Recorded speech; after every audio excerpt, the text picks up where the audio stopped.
Bueno, pues vamos a ver otro puente, que no es precisamente de los más espectaculares ni de los que mejores se conservan en el imperio, todo lo contrario. En España ya sabéis que según Manuel Durán, que es el mayor experto en puentes romanos, solamente se conservan 37. Podríamos decir que ahora son 38 después de la aparición de uno en Andalucía, en la zona de Espejo. Pues bien, este que tenemos detrás sería uno de ellos. Este es uno de los 4 puentes que quedan en toda la vertiente mediterránea española. Fijaos lo que os voy a decir.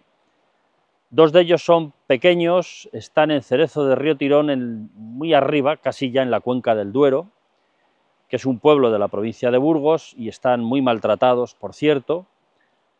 Otro de ellos serían los estribos del puente de Martorell, porque ya el arco es medieval, ya tiene otras refacciones muy importantes, y otros serían estos 2 estribos que quedan aquí en Pertusa, en la provincia de Huesca. Un pueblo citado en el itinerario de Antonino, que efectivamente conserva los 2 estribos del puente. Fijaos que no queda el más en toda la vertiente mediterránea. Ya lo sé que algunos estarán diciendo, Dios mío, ¿no está citando el de mi pueblo? No, no lo estoy citando, porque lo más probable es que no sea romano. Ya sabéis que casi todos los puentes de piedra antiguos se le llaman romanos sin serlo. Este es un puente romano, a pesar de que ya no es puente, porque solo quedan los 2 estribos y están bastante deteriorados y destrozados. Esta podría ser la cara además más curiosa y más visible. Veis arriba incluso que hay alguna de las hiladas hace el típico escalón que suelen hacer los puentes romanos, las construcciones romanas. Pues bien, está muy deteriorado, es de roca arenisca, en algún momento se ha rejuntado, ha sufrido reparaciones y probablemente intentos de poner en servicio varias, de forma que han llegado a desfigurarlo de una manera tremenda, pero vamos a ver las huellas características de lo que es un puente romano. Ese salto que veis abajo es lo que os digo que es característico en las hiladas de los puentes romanos, que de vez en cuando dan un quiebro en forma de bayoneta. Ahí tenéis dos que se ven más o menos bien. Vamos a ver más cosas. La roca arenisca, como veis, está muy deteriorada. Está con toda la vegetación encima, no tiene ningún cuidado ni ningún tipo de promoción, con lo cual es difícil acceder, y eso que es invierno, porque si fuera verano estas ramas nos taparían absolutamente todo.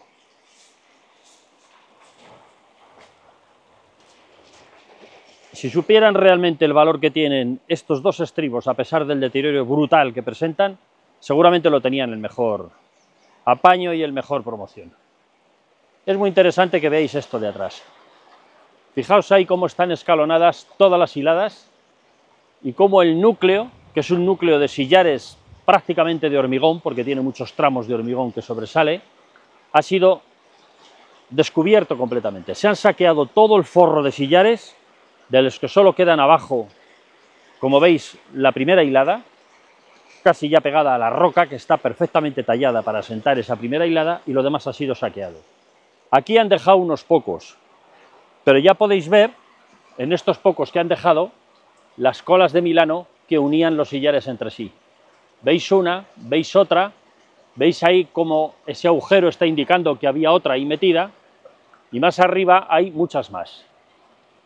Es decir, son sillares característicos, por la unión y por todo, de los sillares romanos. Están rotos todos ellos, porque están saqueados, están arrancados para utilizarlo en la construcción, probablemente del pueblo, allá muy antiguamente, ¿no?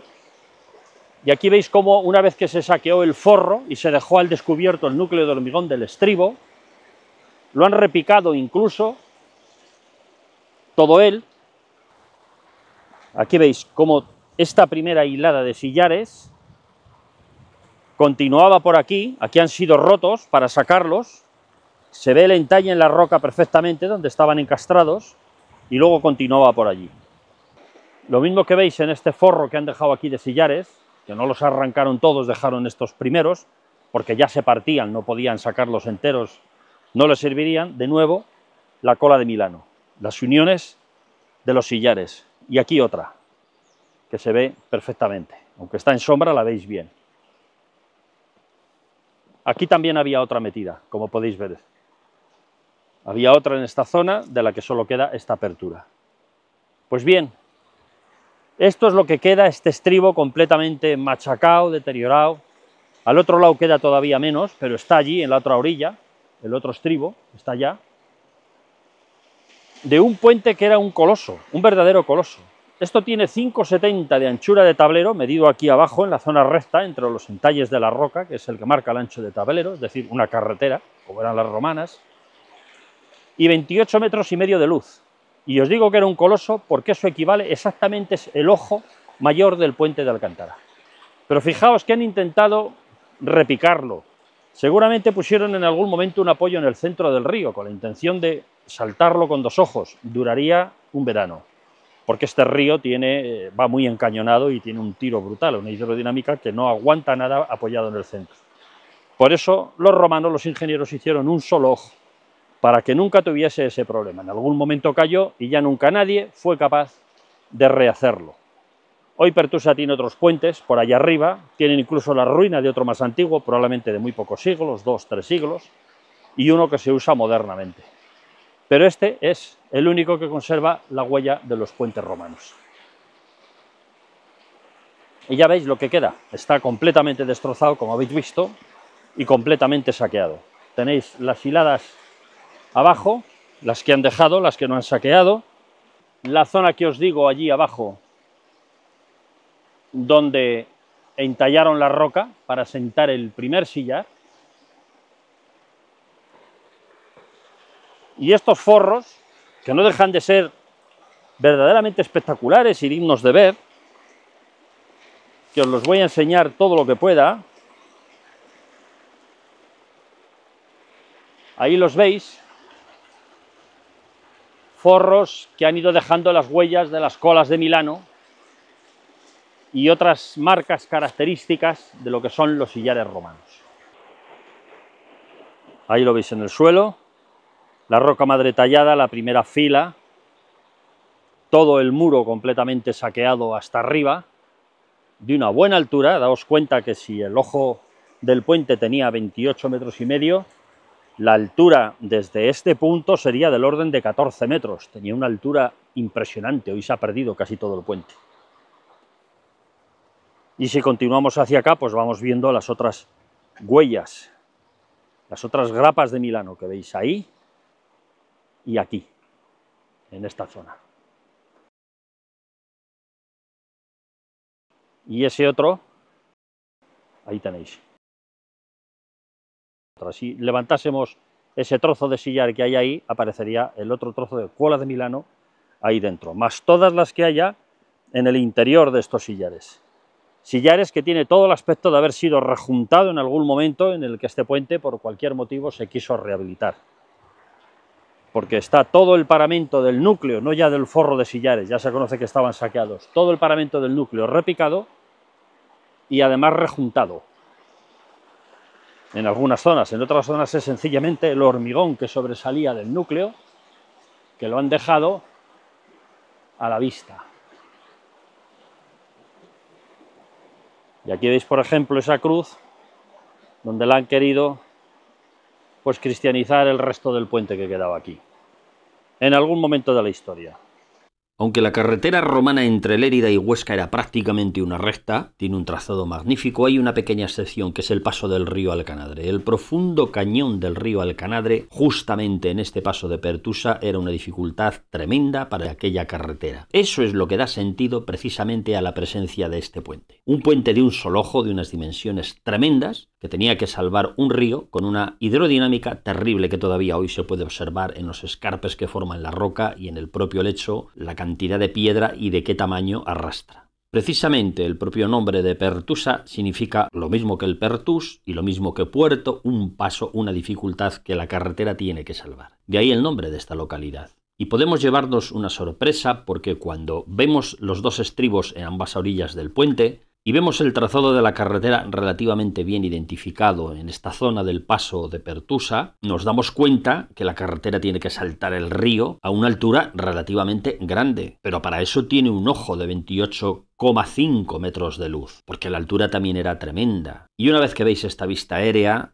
cómo la carretera se desarrollaba en este paso y cómo salvaba el río Alcanadre, os voy a enseñar esta fotografía que estáis viendo aquí, una fotografía terrestre ya, pero sacada desde una cierta altura, para que os deis una idea cómo ese puente que existió, cuyos dos estribos os marco con flechas, separados entre sí, teniendo en cuenta que faltan los forros, que todo eso se ha tenido en cuenta, ya tienen una separación de 28,5 metros, como ese puente tenía una altura en el momento que dibujamos el medio punto del arco. Y realmente tanto en el lado este como en el lado oeste estaba comunicando dos bancales relativamente altos, hasta el punto que en el lado oeste es prácticamente la carretera actual, que persistió ahí en el camino antiguo, seguramente la que está comunicando. En el vuelo habéis visto cómo la carretera se desarrolla por las calles del pueblo actual hasta llegar a una trinchera de roca que ya os enseñé el otro día en otro capítulo que podéis ver atrás, que se titula Huesecillos de una carretera romana, y además justamente va lamiendo, bordeando una pequeña muralla que todavía se puede ver allí en el pueblo, una muralla que ha persistido hasta nuestros días, un pequeño cierre del núcleo habitado del pueblo. Pues bien, fijaros cómo cuando se dibuja el puente, teniendo en cuenta la presencia de esos dos estribos, cómo la altura llega a ser tremenda. Uno se da cuenta enseguida que para que la luz del puente sea la que hoy podemos observar entre esos dos estribos, la altura tuvo que ser verdaderamente espectacular también. Os voy a enseñar unas pocas fotos ya, vistas generales de lo que es el pueblo de Pertús actual, esa pequeña carretera que veis ahí asfaltada, que realmente era la que seguía bordeando la muralla hasta llegar a la otra trinchera que ya os hablé el otro día. Y ya os voy a enseñar unas fotos también, aunque son antiguas, se ve mucho mejor algunos de los detalles del vídeo que os acabo de enseñar. Entre otras cosas porque los árboles junto al puente entonces eran pequeños matorrales y hoy prácticamente te acogotan contra la pared. No hay manera de desenvolverse allí. Así que voy a aprovechar estas fotos antiguas para que veáis con mejor precisión los paramentos del puente y esas roturas de las alineaciones, esas caídas de las alineaciones de las hiladas de los sillares, como en algunos sitios efectivamente, pues como era propio en las fábricas romanas, se cortaban los sillares y las hiladas se interrumpían, aunque se recuperaba la horizontalidad pues una o dos hiladas más arriba.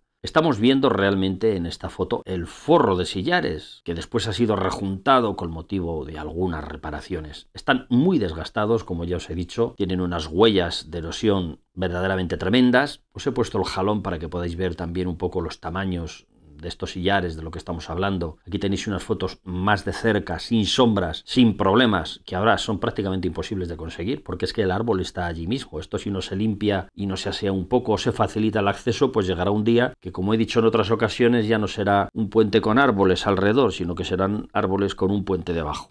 Debajo hasta de las raíces dentro de poco. Pero bueno, en definitiva, aquí tenéis una vista un poco más limpia del estribo del lado derecho del río, que es el que os he enseñado con un poquito de detalle en el vídeo, sacado desde la otra orilla, es decir, desde la orilla izquierda. Ahí veis los mechinales donde se fijaron las cimbras en su momento, aunque hoy solamente se ve la parte interior de esos mechinales, lo que corresponde al núcleo, porque el forro ya sabéis que ha desaparecido. Se ve un poquito el forro escalonado a la izquierda perfectamente. Y este es el estribo del lado izquierdo, el que no os he enseñado en vídeo porque tiene un acceso ya un poquito más complicado. Pero veis que queda prácticamente de este estribo ya casi únicamente el núcleo. El forro está completamente destrozado. Las aletas de este puente tenían un cierto ángulo de unos 45 grados en el lado de aguas arriba y era prácticamente 90 grados, es decir, perpendicular al río en el lado de aguas abajo, como podéis observar en las distintas vistas y fotos que estáis viendo. Y veis cómo está pues tremendamente destrozado el estribo izquierdo. Arriba queda un poquito de forro también rejuntado, abajo muy erosionado, probablemente porque el agua ha llegado en muchas ocasiones hasta allí, y a pesar de tener esos síntomas de reparación que siempre me he preguntado para qué, si es que realmente ahora mismo están incluso mucho más bajos estos estribos que en el momento original, tuvieron que meter algún tablero probablemente de madera e intentar fijar con una pila en el medio para rehabilitar este puente e intentar que pasasen al menos los mulos. Tampoco tuvieron seguramente ninguna pretensión de convertirlo de nuevo en carretera, aun con todo y con eso me parece, como os he dicho ya, que el fracaso fue casi inmediato. Bueno, aquí veis algunos otros detalles del nivel de erosión terrible que tiene ya incluso el núcleo, donde se ve hormigón entre los sillares, porque el núcleo tiene un tratamiento de hormigón ciclópeo con sillares grandes, pero lo que está en las juntas ya no es ni siquiera un mortero, es ya una masa que se puede considerar hormigón. Y os acordaréis de un capítulo anterior donde os enseñé la localidad de Berbegal, que está a bastante distancia todavía de Pertusa, donde se veían un tramito de carretera, de cunetas. Berbegal es esa que está arriba, encima de un cerro. Bueno, pues allí veis, os lo marco con una flecha mirando a Pertusa desde la dirección de Huesca, es decir, desde el oeste, allá al fondo, a la derecha, arriba os lo marco, ese es el cerro de Berbegal, que a pesar de estar a una notable distancia, todavía se ve en la comunicación de lo que fue la carretera romana, es decir, que siempre tenían hitos en el camino para saber cuál era el siguiente destino que se iban a encontrar. Incluso si metemos un poquito de zoom, se le llega a ver todavía mucho mejor, como estáis viendo. Bueno, pues con esta vista del pueblo de Pertusa allí al fondo y este enorme estribo, la aleta del estribo realmente llena de sillares y escalonada ahí ya a la parte final, ya me despido y os he enseñado lo poquito que queda de este puente romano, que es uno de los poquísimos que tenemos en España ya, porque ya sabéis que la mayoría, aunque se los llame así, no lo son, y que tiene una visita pues realmente complicada, ¿no? Porque está muy sucio, metido entre la vegetación y no está preparado para moverse alrededor, tampoco tiene ningún cartel explicativo que pueda identificarlo así como romano. Bueno amigos, pues esto ha sido todo, espero que os haya gustado este capítulo sobre el puente romano de Pertusa, mejor dicho, de lo poquísimo que queda del puente romano de Pertusa, pero dados los escasísimos puentes romanos que hay en España, creo que merece un tratamiento mejor y sobre todo la posibilidad de que pueda ser visitable con más comodidad. Hasta otra vez amigos.